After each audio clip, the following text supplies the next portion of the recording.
backstage, the courtside seats. We are so excited because our good, close, personal friend Dana White is here, the president of the UFC president to be exact. First of all, great to see you again. How are you doing? How's your year been? I'm good. Everything's been good. I don't have any complaints. Good. I'm so excited. I mean, UFC 217, this is going to be huge. New York City, Madison Square Garden. And for Canadian MMA fans, UFC fans, obviously the return of George St. Pierre is the focus. How long did it take to actually get this fight together? Because it seemed like it took 12 years. Yeah, it was weird. We went through some back and forth, GSP and I, and it looked like it wasn't going to happen. Bisping was going to fight the winner of Whitaker and Romero. Well, then Whitaker ends up hurting his knee, and he's out for a while anyway. GSP and I get together and have dinner, and GSP lets me know I'm serious. I want to fight. I want to do this. And we got a deal done. It must feel good knowing Bisping's career and the path, how long it's taken him to get to this point, for him to have a fight of this magnitude. Yeah, it's one of the big things. He wanted this GSP fight, too, not only to beat GSP, the Canadian legend, but to also, it's a big fight for him. For you guys, for the UFC, how important is it to have GSP back fighting? Truly, how important was it to you to get him back into the octagon? No, it's awesome. This guy is a legend in our company and in our sport.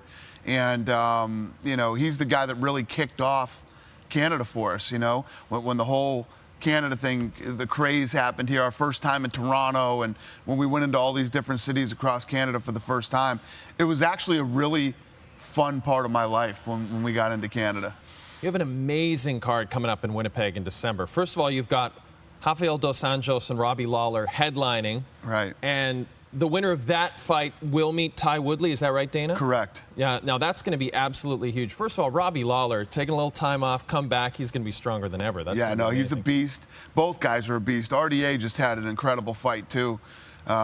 Just fought over in China. He looked incredible, and he's ready to get back into the title picture. And Robbie Lawler is a beast. He always looks great. What can you say about him? And then, this is kind of breaking news. You've got a co-main for that event, Ricardo Lamas and the legendary Jose Aldo. So, yeah. Jose, we wondered, maybe I did at least, whether he was going to maybe take a step back for a little bit, but that's obviously not the case. No, losing his title has fired him up even more. He's ready to come back, and obviously Lamas is a very, very tough opponent for him. So, and Lamas has been waiting to get a crack at him again, so it's perfect. When do we see Conor McGregor in the octagon again? I'm hoping by the end of this year, before, if not the end of this year, early next year. So we'll see. Your thoughts overall on the McGregor-Mayweather fight, the way it went over for you guys? I know when I last talked to you, you thought there's no way this is actually going to happen. The fact that it did happen was amazing. The fact that Conor attributed himself so well in the squared circle, I think everyone was really impressed. Yeah, people were blown away. I mean, I had the experts like Max Kellerman and Teddy Atlas and Mike Tyson, the list goes on, saying that Conor wouldn't hit him one time. Right. And that this was going to be an absolute smoke show.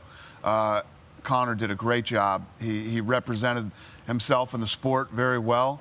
And I think it's crazy because, a lot of these MMA guys like to hate on Conor. Yeah. But they were all really proud of Conor that night and proud of how he made the sport look. So, yeah, it couldn't have gone better. I follow Conor on Instagram. Has he already spent all that money?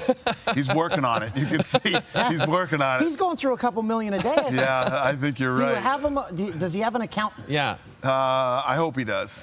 These guys are grown men. I can't chase them around and tell them how to spend their money, but hopefully he's got a good accountant. And he's paying those taxes. Yes. Yeah. Hold on. Speaking of grown men, Mark Hunt had some words to say to you on Instagram. Some grown man words. Pulled from the heavyweight main event in Sydney, November the 18th. Your response to those comments? He's obviously upset. You think he's upset? Yeah. But I also wonder, you hear these things, people keep coming at you like you're the only one making decisions here, I mean. Well, here's the thing. If you know the Mark Hunt story, he wrote a story basically saying that he has, he's slurring his words, he has brain damage. The list goes on of all these things that he's suffering from fighting. And now he's saying that it was taken out of context. You wrote the story. Right. How is the story you wrote taken out of context? Yeah. sometimes, you know, I have to come in and save these guys from themselves. Right. And we need you're to protecting them. We need to do the proper medical testing and see if what he's saying is true or if it's just craziness. Typical Mark Hunt craziness.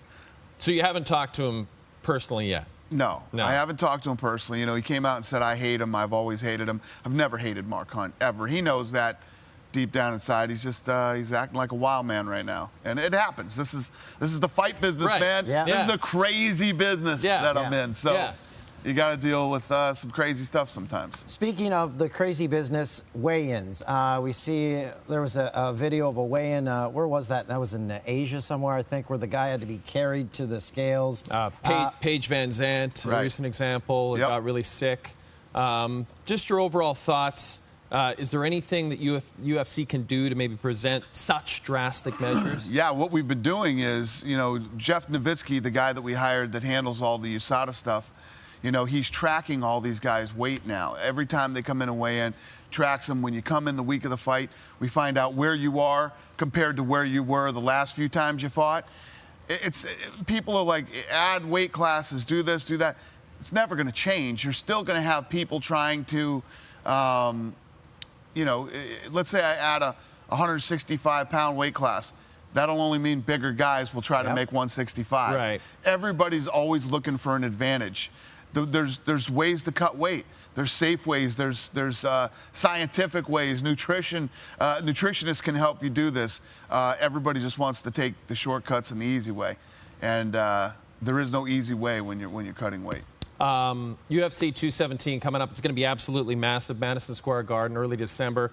Michael Bisping, George St. Pierre. Dana White, anytime you're in town, you just call us up, come hang out. We'd love to see you again, man. Well, thank you. I appreciate it. And congrats on all your success, guys. Thanks, buddy. Thank you very much, Mike.